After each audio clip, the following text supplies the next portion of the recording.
ఈ సంవత్సరం సంక్రాంతి టాలీవుడ్కి 100 కోట్ల కలెక్షన్స్తో శుభారంభాన్ని ఇచ్చింది. ఇక ఈ సమ్మర్ దాన్ని మరిన్ని రెట్లు పెంచి టాలీవుడ్ రేంజ్ని మరింత విస్తరించబోతుంది. మహేష్ మురుగదాసుల మూవీ, పవన్ కాటమరాయుడు, బన్నీ డీజే, ఇక మీడియం రేంజ్ హీరోల మ్యాక్సిమం మూవీస్ అన్నీ కూడా సమ్మర్కి క్యూ కట్టేశాయి. అయితే అన్నింటిలో వరల్డ్ వైడ్ మూవీగా పేరు తెచ్చుకున్న బాహుబలి ద కంక్లూజన్కి ఉన్న క్రేజ్ వేరు. తెలుగుతో పాటు అనేక ప్రపంచ భాషల్లోకి అనువదించబడుతున్న ఈ ఎపిక్ మూవీకి బిగ్ కౌంట్ డౌన్ స్టార్ట్ అయింది.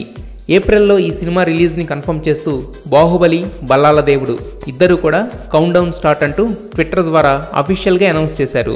దీంతో ఈ సినిమా ఏప్రిల్ 28న వరల్డ్ వైడ్గా రిలీజ్ అవుతుందనే విషయం కన్ఫర్మ్ అయింది. మొదటి నుండి ఈ డేట్పై ఎలాంటి డౌట్స్ లేకపోయినా షూటింగ్ అనుకున్న డేట్ కంటే 2 వీక్స్ లేట్గా క్లోజ్ అయింది. అందుకే రిలీజ్పై చిన్న కన్ఫ్యూజన్ ఏర్పడింది. ఇప్పుడు ఈ తాజా ట్వీట్తో ఆ కన్ఫ్యూజన్స్పై ఓ క్లారిటీ వచ్చింది. అయితే జనరల్గా సినిమా కౌంట్డౌన్కి 1 వీక్ టైం ఉంటుంది. కాకపోతే ఇది అతిపెద్ద భారీ చిత్రం కావడంతో 100 డేస్ కౌంట్డౌన్ పెట్టారు. ఇక పోస్టర్స్, క్యారెక్టర్ ఇంట్రడక్షన్స్తో బాహుబలి సందడి షురూ అయినట్టే.